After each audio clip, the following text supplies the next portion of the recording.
Hello, everyone. You're welcome to my channel. I appreciate your time. Thank you for stopping by. I hope we enjoy this moment together and learn one or two things. I'm discussing on a topic that I think is important. And this is our TikTok time. And I know that we're going to be discussing so many things that are happening around us and around the world. Thank you so much once again. Today, I will be talking on Rwanda government as they shut down so many churches. They've shut down over 5,600 churches. We are thinking, well, why? Why shut down so much churches and then some some mosque and others? We're not sure what others are. And I begin to think about it. That's a lot of churches. Excuse me. Oh my word, excuse me. That's a lot of churches, to just close and move on. What should those pastors or church members do? Where should they go worship now? I mean, that's a big question. Well, I found some articles regarding why they did what they did. Please just pardon me, and I don't know why, but we're gonna go on with this. The government, they have their own rules and regulations. They feel the church should abide to. They think they violated those laws. I'm thinking 5,000 and over violated the rules of the land. I mean, that's the law, isn't it? That's a law. So this is how it goes. And you're wondering, come on, let me take my tea. Well, it's TikTok, isn't it? So let's take tea. That could stop it.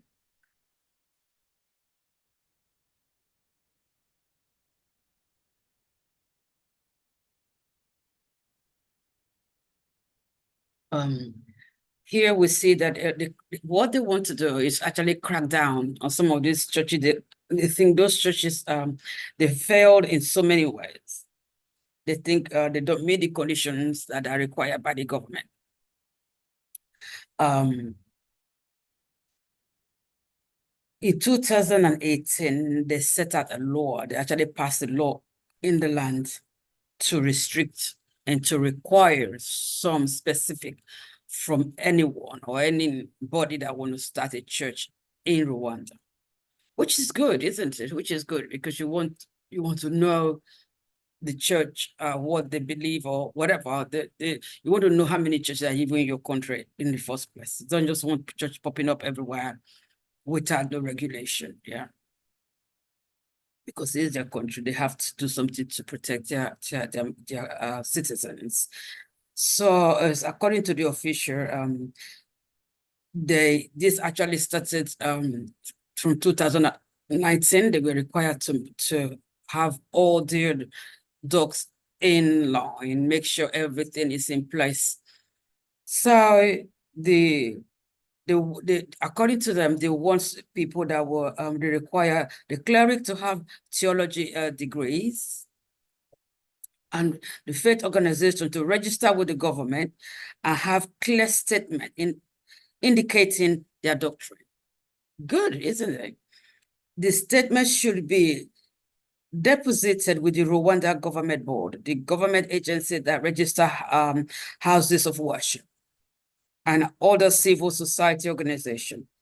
House of worship must also pass safety and hygiene law.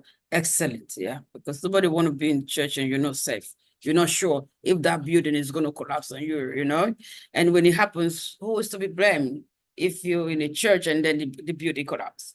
Somebody has to be held accountable. So they want to know, okay, the building you have here is safe for the people to come and worship, is safe, for whatever you're doing here, offices and all the stuff.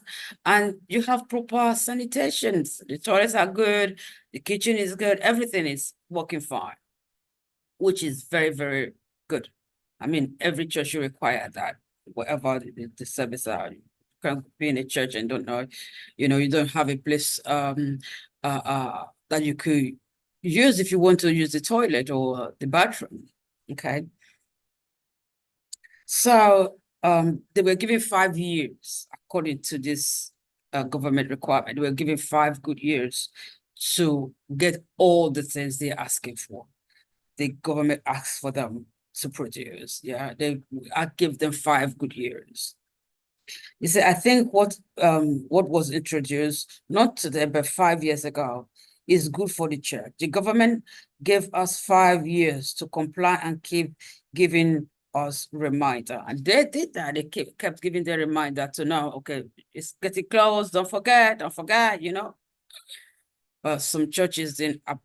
According to what I'm reading, it's like the churches did not. Some churches did not apply. Follow the rule. But are you thinking over 5,000 churches just kind of ignore the government? Well, let's continue. So by last year, September, they were reminded again. According to this Anglican bishop, he believes, because he was interviewed. So in his interview, this is what he said. I think this was enough time to comply. We need to look at this from a positive side. The Rwanda government board introduced the rules and standard for to tame what official view as unregulated purification of churches, that is increasing of churches everywhere, building up churches everywhere. They wanted to be able to regulate it and know what is going on there. The talk was to protect the churches from erosion, sound control. So if you're in a place and you're walking by, you don't hear those band and all the music playing because it's all soundproof. Yeah. So that was required by the government. Because if you're living next to a church, you don't want to be waking up in the morning or any time or you're doing something in your house, all you hear is just the noise. That's pollution. It could affect anyone. Can you imagine you've been to work and you go back home and you want to rest and all you hear is, banging and all of that stuff. Nobody would want that, which is good. So that is good. Toilet for men and women separate. That's good. Because that also protect the women from unnecessary advances. Yeah, that's good. You see, I think there's nothing there's nothing out of the ordinary about this. Most affected by the shutdown were small Pentecostal churches and some mosques, reportedly operating on riverbanks and in caves. Huh? So if you're in a cave, where do you use as your bathroom? That's okay. If you need water, if you need to wash your hand. Anyway, let's continue. In caves, many of these had no address. Yeah. And according to some claim, we are prone to indoctrinating their followers and exploiting congregation. So that's not good. Yeah, that's not good. That's if that is true. Okay, if that is true. I don't think most people agree with this. There has to be training of clergy, order and sanity in the churches, okay? Operation, so that religion service its purpose. I'll repeat myself. There has to be training of clergy, order and sanity in the churches, operating so that religion serve its purpose. The Reverend Innocent, a Congolese Catholic priest, also said the same thing. Okay, he also said the same thing from University of Nairobi. He said the same thing as well. So in his own talk, current state of affair, it is the poor who are suffering exploitation. So they felt the small Pentecostal churches are exploiting the members. Let's continue. So I have my own view to some point, but let's continue and see what happened. Rwanda is East Africa countries with 12 million people. It's like the citizens, they are largely Christians, okay? According to the 2022 census, most of them are Christian. About 48% of the citizens are Protestants, but the Roman Catholic Church formed the largest single denomination with 40%, of the population. Okay, so the country, approximately the size is like the size of Maryland in the USA, and they have that. It's just them have 15,000 churches in 2019, 15,000 churches. So I think the government is being concerned, like, oh, the church is too much everywhere. The churches are just springing up. We don't want these more churches. We want to stop them. So that could be one of the reasons. Also, the president is a Catholic. Okay, it's Paul Kagame, now Rwanda's president, and then the general health for stopping the killing has frequently raised concern over the purification of churches. Okay, so when you look at that and you think about, okay, he's a Christian, I don't think it's against the church, So in August last year, Kagame threatened to arrest Catholic pilgrim visiting sites in the country, accusing them of worshiping poverty. I thought they're worshiping God. How come they're not worshiping poverty? Oh my words, I don't know. What do you think? Say they're worshiping poverty. He voiced a concern that many young people were spending more time praying at prayer sites than working to improve their life, okay? And to end poverty in their life. No one must worship poverty. Do not ever do that again, he said. He was warning them, don't do it again. If I ever hear about this again, that people travel to go and worship poverty, not God, I will bring trucks and ram them up and imprison them. That's a very serious measure, isn't it? That's serious. That's serious for you to just say, oh, well, I'm going to come, brand you all up in the truck, drop you in the prison, regardless of you have not committed any crime, for just going to a place of worship or go pray. So that was his stand.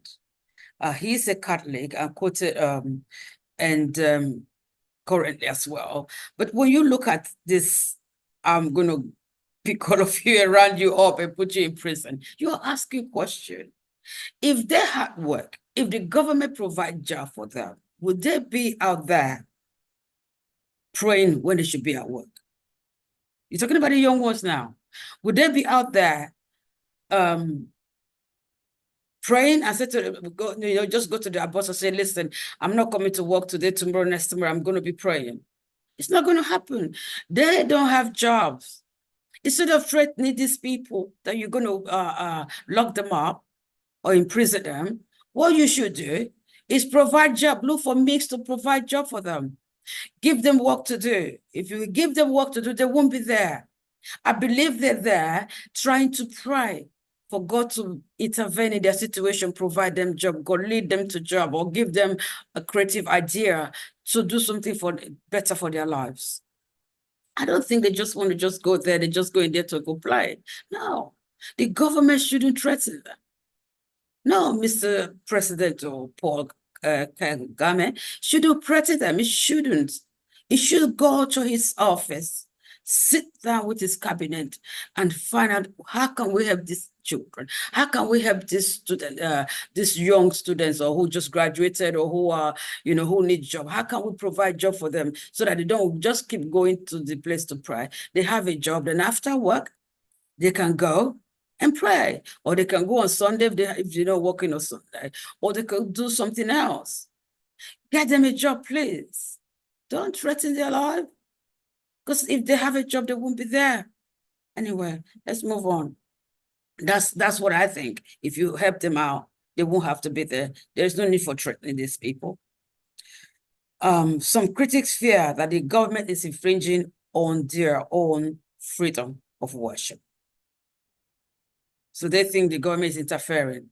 The government is going against the law, of their own freedom of worship. That's what some are thinking. But the cleric and officials say it is about the safety and protection of the people. I still have something to say about that. Let's just go on. Rwanda this is the same Archbishop that was talking earlier, Mbada. He said Rwanda has they have freedom of worship. He think that they are starting churches where they should not start churches, okay? Sometimes they are having church structure that a God with a small letter G cannot live in, let alone a person. So it's kind of saying, well, the church is so unsafe or is so poorly put together, wherever the places they use in a tent or whatever, that even a God with a letter G can't even stay there, not to let alone a human being. Okay, if he's genuine in his concern, that's fine, Very, very, very, very, very good observation. Is that the Archbishop, okay, it's an Archbishop, also highlighted the rise of unlicensed preachers, cautioning that some were taking their followers to dangerous caves, rivers, and forests for prayer and retreats. So that it doesn't like that. Okay, so like I said earlier, cave is, I don't think that's safe, especially or hygienic for these people, because they need to use the bathroom. At the same time, Rwanda approach to regulating religious group is influencing action across East Africa region. So it's possible the East Africa region are going to adapt this style to close down churches, or churches they think it's not suitable, or it's not meeting the needs of the people, or it's exploiting the people. Whatever way you look at it, they're going to do something about it. Okay. They actually talk about, if you see if you remember, I don't know, in Kenya some months ago, there was a man called Paul Mackenzie. He encouraged his follower to fast and pray for days, asking them to fast and pray. It's just that starvation, starve themselves until they die and still go and see Jesus. But the unfortunate thing about that is that he didn't follow that fasting. He encouraged his followers to do it, but he never did it. When they drop and die, he asked his accomplices to bury the person. Some of the followers that are very dedicated to him, they go bury the person in a shallow grave. And I'm wondering, what about the family? Did they not ask for them? What happened that it gets to over 400 lives? So with situation like that, some people, some government, okay, we're going to do something about it in their own country. Perhaps that is about it. My question is this. The Anglican Church or Catholic churches, they are one of kind of very big churches in most of those countries. And they are also very powerful. They're financially stable. And they might not even like all these little Pentecostal churches springing up everywhere to take their members. Could that be the reason? Could that be the fact that they're springing up and their congregation is shrinking? So they're like, no, we're not going to allow you to do this. So we're going to we're going to defend the government because, some of them, the government, some of the lawmakers, they're part of their churches, you see. Could it be that? Could it be because of some of them are members and they're like, okay, we don't want our members leaving. The church is dwindling, but they go to those Pentecostal churches where they come, when they pray differently, like, differently from the Anglican church or the Catholic church, or they're getting results that, I don't know, in those churches. So we're going to fight. We're going to fight through the government. We're going to stop you guys. So if they don't have anywhere to go, they'll come back to our church back. We have our church back. We have our congregation back. Could that be it? I don't know. Sometimes in life you don't really know. That's a good tip. You don't really know exactly why people do what they do, because sometimes they have a different motive that we can see. So as far as this Archbishop is really, really supporting the government and the Catholic is supporting them, asking, where is the Pentecostal pastors? Why didn't they question them? Ask them, why didn't you comply to the demand of the government to make sure your church is fine, your church is well, all the required, all the requirements are met. Why didn't you do it? None of them were asked questions. None of them were interviewed. None of the people, the clergy or cleric from the mosque was interviewed. So at least you could hear from them. I say, well, yes, we don't. Yes, our churches, or we couldn't afford, or whatever the reason might be. None. So the people that were interviewed were the people that were not affected. You have to balance it out. You have to go to those that were affected as well. So if you were not affected, you shouldn't even be interviewed in the first place, except you just want to say something. You shouldn't be interviewed. You should interview those who are affected, because they are the one that broke the law. They are the one that didn't follow the regulation, So they should interview those ones. So none of them were interviewed. So I'm beginning to wonder, okay, does it make sense? Does it make sense? Because if you have power, sometimes you can, if you're not careful, you could use it in your own way.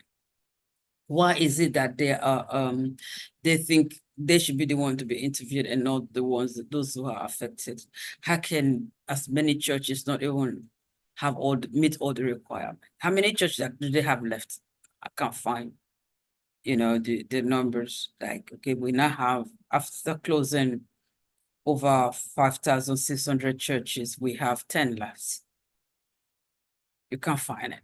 So it's really, really concerning. Like, it shouldn't be,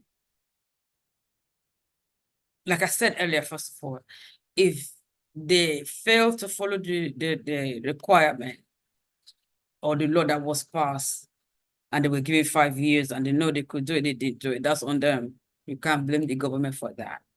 But if there are some churches that had everything, all the requirement, but they say, well, what, maybe because you don't have a degree, so I'm gonna shut your church, or because we suspect or we think you're exploiting the people, we're going to shut the church. That shouldn't be the reason. People don't sometimes go call people that are not educated to that degree of having it a degree or something to be to pastor. So there's some chef you meet today. They say, well, we never went to culinary school. We just learn from home. And they go competition everywhere around the world. You can say, well, because you didn't go to culinary school, you can't compete. That would be wrong, because they have a gift. So sometimes call people that are not educated, go through the Bible and say, and so let me know what you think about this, because it's really, really concerning. Hoping that the government is not just trying to shut them down, because some churches are complaining about other churches, And they should work together to be one to fulfill the purpose that God has called them to fulfill. So if you're Anglican, Catholic, or one of those big churches, well-known and established churches, and there are other churches that is around your area, don't think, oh, they're taking my members. And then you get upset about that. You should come together and build the kingdom of God. What you don't have, they have. What you do, they don't have, you have. That's what it is, you know.